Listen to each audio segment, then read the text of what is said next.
Sabah tidak dimeterai dalam hal ini.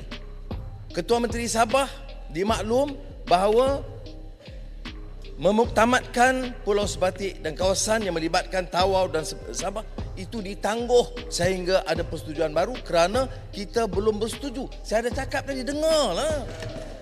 Pandangan mereka langkah ini merugikan Malaysia, di mana negeri Johor pada pandangan mereka akan kehilangan wilayah laut termasuk menghadapi kesan negatif aktiviti ekonomi maritim di Pelabuhan Tanjung Pelepas, manakala Pelabuhan Tawau Sabah akan... Yang berhormat, ini bukan ruang untuk Yang Berhormat bersyarah. Direct to the question. Pakar mana? Sebut pakar mana? Perjanjian mana yang dilanggar? Peruntukan mana yang dilanggar? Kawasan mana yang diserah kepada Indonesia yang mengabaikan kepentingan kita? Yang saya sebut tadi, yang kita kira betul-betul kawasan Pelabuhan Tanjung Pelepas yang sebenarnya keluar daripada perbatasan negeri Johor, dan kemudian Sabah yang tak dapat kita persetujui. Walaupun saya dah minta pegawai-pegawai cari jalan runding supaya ada win-win situation. Ya. Saudara sebut tentang sipadan ligitan. Sipadan ligitan itu tengok rekod. Yang pergi runding dengan Presiden Soeharto itu saya sebagai Timbalan Perdana Menteri untuk memberikan mengambil keputusan dipersetujui oleh Presiden Soeharto untuk bawa sipadan ligitan. Nak mengamuk pasal apa? Yang ditanya itu ialah keperluan satu perjanjian komprehensif. Saya setuju. Jaminan bahawa tidak akan dikorbankan kepentingan kedaulatan negara. Itu memang pendirian kita. Apakah melibatkan negeri Johor? Setakat tidak ada kawasan yang melibatkan negeri Johor. Yang melibatkan hanya Sabah. Dan saya telah jawab tadi, soal Sabah ini bukan saja kerajaan persekutuan akan berunding dengan Indonesia untuk kawasan sempadan Sabah termasuk sekitar Pulau Sebatik, itu akan melibatkan wakil dari kerajaan negeri Sabah. Itu sudah saya bagi perakuan.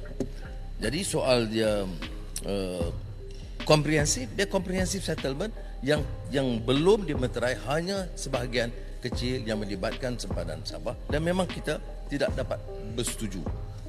Bagaimana boleh kita teruskan kalau pengalaman kita dengan Thailand, kita akhirnya bersetuju win-win Joint Development Authority.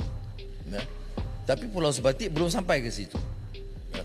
Itu kita kena bincang apakah wajar ditekankan setakat ini. Kita telah bawa pendirian kita, Indonesia jelas tuntutan kita dan kita pun tahu tuntutan Indonesia, tapi kita tidak setuju. Jadi peringkat ini itulah keadaan dia, dan soal kompromi tidak berbangkit. Presiden Jokowi dia mewakili rakyat dan negara Indonesia. Saya mewakili rakyat dan negara Malaysia. Soal kedaulatan tidak boleh dikompromi atau dikorbankan. Jadi itu kita akan lakukan dengan sebaiknya.